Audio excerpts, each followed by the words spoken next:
ક્યારેક છે ને આવી નાની નાની વસ્તુઓ છે ને આપણા હસબન્ડ આપણને કરી દઈ ને તો આપણે મતલબ એટલા હરખાઈ જાય ને કે વાત જ પૂછોમાં. એટલે મને તો જરાક ચા બનાવી દેતા હતા ને તો હું તો એટલી હરખાઈ ગઈ હતી, પણ ચા એટલી ખરાબ બનાવી હતી ને કે અમે છે ને ફરીથી ચા બનાવીને ફરીથી પીધી હતી.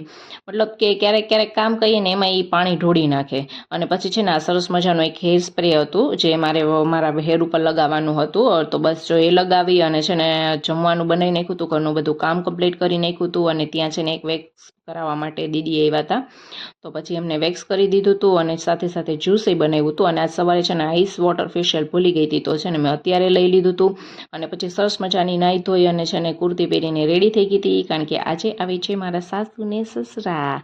એટલા માટે એવું નથી, મતલબ એ લોકો તો મને છે ને ગમે એ પહેરવાની છૂટ આપેલી છે, બટ મને ઈચ્છા થઈ હતી આજે કુર્તી પહેરવાની, એટલે મેં કુર્તી પહેરી છે. અને પછી સરસ મજાનું પેલું મિલ્કશેક બનાવ્યું હતું, એ ચિરાગને પણ આપ્યું હતું.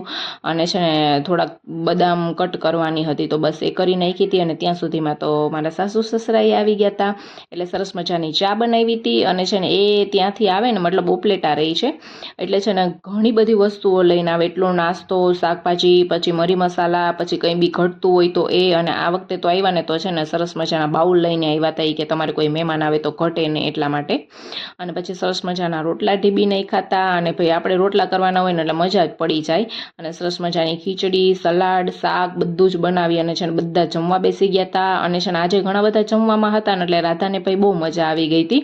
અને પછી જમી કાઢવી અને છે ને થોડી વાર માટે મારા મામાજીને એ લોકો બેસવા આવ્યા હતા. તો મળી આવતી કાલે એક નવા બ્લોગ